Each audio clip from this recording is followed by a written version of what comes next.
Hey, free timers.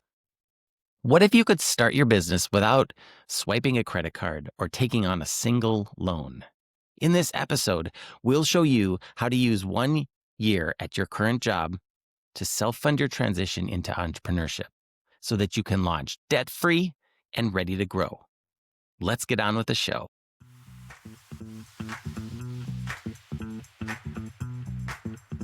Welcome back to the Time Freedom Podcast, where you can learn how to rethink your work and your money to create a life you love right now. Join us for insights to help you find meaningful freedom so you can choose how and when and with whom you work for as long as you want. Here are your hosts, me, Brian Herriot, and Kirby Denison. Welcome to episode 9 of the Time Freedom Podcast. Today, we're going to talk about self-funding your 1-year transition, which is super exciting. Truly do believe, like we talked in the last episode, you can do so much in 1 year. Brian, you shared a statistic a few episodes back about we underestimate how much we can do or we overestimate in 1 year versus what we can do in 10 years. And I still think that you can get a lot more done in 1 year than we realize. So I'm excited to talk about this. Obviously, I'm here with Brian, our main host and author of Time Freedom, our podcaster, our speaker, and financial advisor. And I'm here with Kirby, and I would also call you a main host because we pretty much talk equally here. That's true. And Kirby owns Kirby and Co. And Kirby is a fractional CEO and provides VA services as well through her network of people that she works with. And I'm just really excited to do this podcast with you. It's been wonderful. Yeah. It's been fun. And Kirby's in California this week doing some training, although we're not in the same city. So we're still doing this, remotely. But we're going to talk about a 3-year journey into entrepreneurship and successful entrepreneurship that is also revolves around how you take the first year, in addition to building the skills we talked about in the last episode, how you also arrive at the money that you need to start this business. Because we don't want anyone going into debt to pursue time freedom. Debt is the exact opposite of freedom. It's people claiming future earnings. That is absolutely what we don't want. So, But before we get into that, I just want to see what else is new with you, Kirby. Anything new or interesting going on in your life? Well, there's always something interesting. This week I'm in California for NLP. This week it's been really interesting. For those that don't know what NLP is, it's neuro linguistics programming. This is our master prac. So I'll be certified as a master practitioner at the end of this week, and we've learned a lot about values and the different value levels that people fall in, and it's just so interesting to learn how our upbringings, we talked about this in the money mindset, our upbringings and things like that, really do mold how we or who we are. And just to be able to go out and be you can pick up on somebody's values so fast with asking 3 to 5 questions. So it's been interesting. Maybe we need to do that at the end, because I'd be curious what my values are. I think I know my values, but you never know. It's really cool too, because you can have different values from business to your life. Obviously, for me in life, my family is at the top, and security and stability, and then it's a whole thing. We could do a whole episode on it. So my wife and I have been trying to do more fun things. So Friday night we went up to Santa Rosa, which took a little bit of time to get there, but it was worth it because we saw Fred Armisen in doing stand-up, and so Fred Armisen's on Saturday Night Live, and he also did Portlandia and did a whole bunch of other funny stuff with Bill Hader and those guys, and we love him. He's an incredible musician. He was a musician first. So he's an incredible drummer. He plays guitar. He plays everything. So his whole act was related to the musical instruments that he was playing. And so all of his bits had to do with that. It was so good. And then another thing that I have coming up is I bought a ticket, and I'm trying to convince another author friend of mine, Vina, who lives in Berkeley, to go and see Oliver Burkeman, the author of 4,000 Weeks. He's going to be doing a reading in Menlo Park, which is not close by, but it's in the Bay Area, on October 9th. And I'm trying to establish a relationship with him because I love his stuff, and it's kind of it's so related to time freedom. And I would love for him to read my book early and put a blurb on the front cover. So that's my other ulterior motive. And so it's exciting, and I hope that I can go with Vina because I know she's also a huge fan of Oliver Berkman and his work. Yeah, that's so cool, and I didn't realize that it was so close. I know we talked about networking, and when you do want to establish a network with somebody new, you need to get on their email lists and find these things Mhm. out. And he sent an email that said, "Hey, I'm going to be in the Bay Area," and I said, "What?" And I wouldn't have That's known cool. if I hadn't gotten on that list. So that's pretty cool. Yeah, that's awesome. Well, let's go ahead and get started. So the title of this episode is the self-funded transition. And the idea here is that you are investing your own money in your entrepreneurial endeavor. And I love the idea of this because whereas, we will talk about this in upcoming episodes, but what can you expect on your investment return for stocks and bonds and a portfolio? I want us to get to 8%. That's my goal. And if we're lucky, maybe 10, possibly 12, which is highly unlikely, but over the long run, sounds like a great return, right? Well, if we invest in ourselves, the return can be much greater than that. For example, if you were to start a business and it would take 50 grand to start, so $50,000 sounds like a lot of money. But if this business then allowed you to earn $100,000 within a year, that you'd earn back the 50 and another 50, you have a 100% return on your money in 1 year. And until I really started thinking about it this way, I just never associate, I never tried to tie an investment in my business to a return like you would and say portfolio, like an investment Mhm. portfolio. And so what a cool opportunity for those of us that are willing to do this. And I think anybody can do it. That's why Mhm. we talk about why a lifestyle business is the right way to do it and why we do this without having to hustle. We're making it achievable for everyone. Now, with those things in place, we can decide to self-fund our transition. Yeah.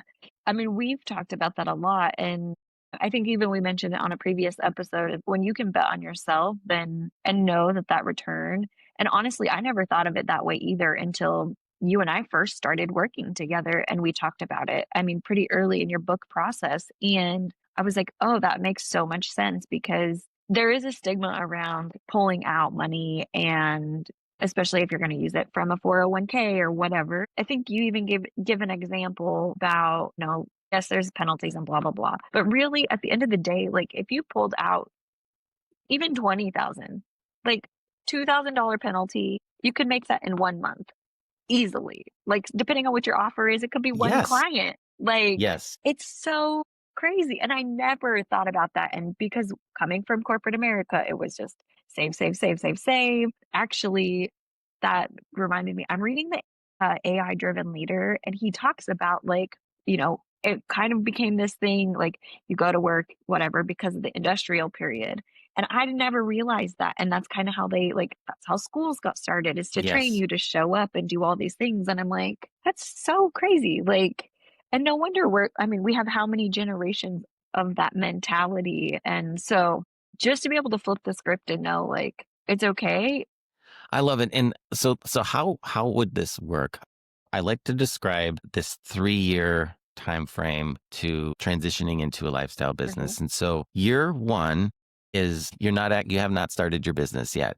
Year one is an important year because you're doing two things. One is you're getting everything from the no hustle transition in place, your network, your offering, your entrepreneurial skills. And at the same time, you're saving up the money that you need to start.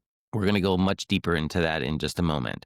But that's for now, just think of that as what happens in year one. Then what happens in year two? Year two is your first year in business, mhm, but it is also what I will offer again in the idea of like suggesting something that's a little bit different is that you don't make any money. Like I suggest mhm, planning for not making a dime in the second year. Now, how can I say this? I can say it. I want to be able to say it because I don't want you to have to chase after any sort of income.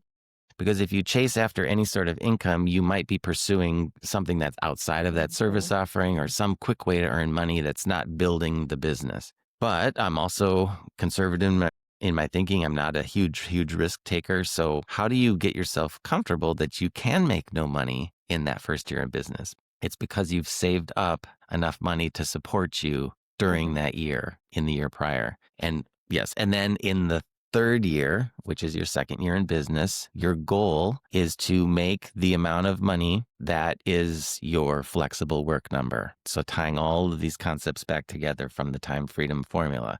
So year one, get ready, save up your money. Year two, start your business, but get everything in place, but don't plan not to make any money. In year three, make the amount of money from flexible work. After that, you have options. After that, you could find your catalyst and go huge. Or you could say, I love this time freedom thing. I'm going to keep earning the same amount, but I'm going to try to reduce the amount of time that I have to work in order to achieve that amount of money. Or you could do Mhm. some combination of both. But that is 3-year plan to get to earning what you need to earn in a scenario that in which you're living as a free time. Yeah. And I think that, I mean, again, I went through this a little bit like on my journey when I first started my business. And I'm thinking back, and I wish that I would have had some other things in place, like especially the self-funded piece, because then you don't have to bring on the clients that are just income. I mean, and sometimes you don't know too. I think you mentioned it earlier. You don't know what you don't know. And so Right. you bring on a client and you're like, oh, absolutely. Like, I don't want to be doing this industry, like whatever the case is. Maybe it's the software. Like for me, I would not pick software, but I don't know enough about it for to start with, I guess. But like being able to pivot on within, and it gives you that flexibility to be able to dabble if you need to figure it out.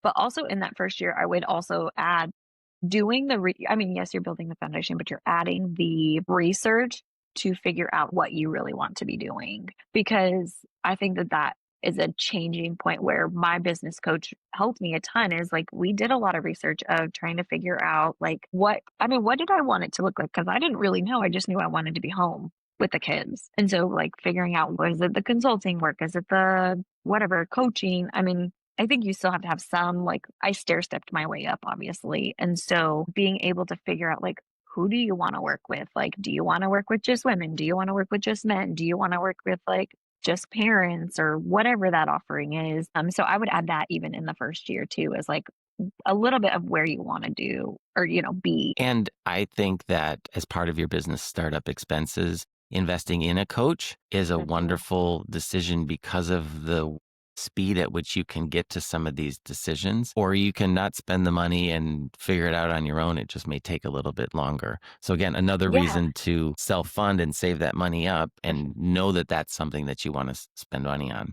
So Mhm. what I thought we could do, and this is going to involve a few numbers, but I'm going to keep the numbers simple, is to talk through a scenario to figure out what you would need to self fund your transition. Mhm. And so the first step is to think about that year, the year in business that you are not making any money. So what is the amount of money we need to save up? We need to survive that year. Okay, so Mhm. what is included in that? I have really just three things to think about. The first is what do you need to live? Right? And so in the frame of time freedom formula, this is your lifestyle expenses. So take that number and say, all right, in 1 year, in this example, I can live on $100,000. So that forms the basis for what you need to save, $100,000. The next thing is though, what do you need to actually get your business up and running? And so this is buying a laptop, setting up a website if you need it, filing your paperwork, having coffee with people to network, spending money on that coach. And so in this example, let's say it's $50,000. Again, could be higher or lower. I'm just trying to make the numbers easy. And then, of course, there's a lot of expenses that you really don't even know you need yet. So I often suggest that people add, another 5, 10%, or in this case, let's say $10,000, just contingency money. So far we've said we need 100,000 for lifestyle, 50,000 for business startup, and then another 10,000 in contingency. That's $160,000. Right off the bat, we're like, okay, do I have $160,000 available? If you do, great, you're set. You have it saved. You've been thinking about this for 10 years and you've been saving Mhm. up. Wonderful. Or you decide, I have half of it, but the other half I'm going to pull from my retirement because I'm so confident I can be successful. For many of us, we don't have it yet. And so let's continue our example to figure out how we come up with this money. Now, before we figure out how much we can save, there's an interim step, which is let's take that 160,000 and see if we can reduce it in some way. Like let's let's get strategic on making sure that we are saving only as much as we absolutely have to. So what are some opportunities to reduce the amount of money that we need? One, right off the bat, which should be or could be familiar with people, is we know that the way to cover our lifestyle expenses in the time freedom formula is through this flexible work that we're going to have to eventually earn, but also investment income. So if we have a little investment income, the 4% rule that we could pull from maybe we don't want to pull a big chunk of our investment income out, but we could safely withdraw 4% and that money's going to still, continue on in Mhm. perpetuity as long as we're doing other things, right?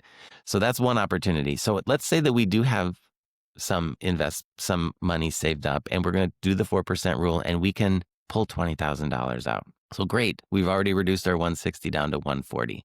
Let's keep going. Do you have a partner who has income you can rely on? Perhaps they could increase hours or ask for a raise or something like that to, again, help out with this 1 year period where we're not bringing in any money from our business. In this example, let's say that yes, through extra hours or ask for a promotion, we can get another $20,000 to cover us. Now our 140 goes down to 120. We only need to come up with 120,000.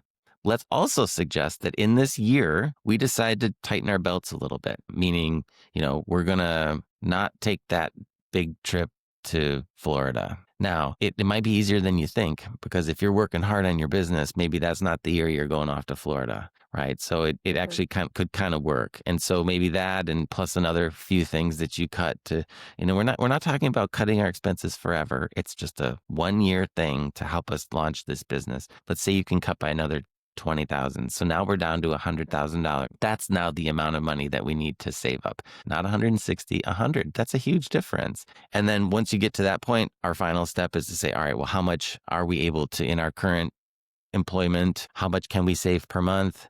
And then, divide that number into the total amount you need to save, and you'll know when you'll be able to come up with the amount of money that you need. So let's assume you can save $10,000 a month. That might feel high to people, might feel low. I'm not sure.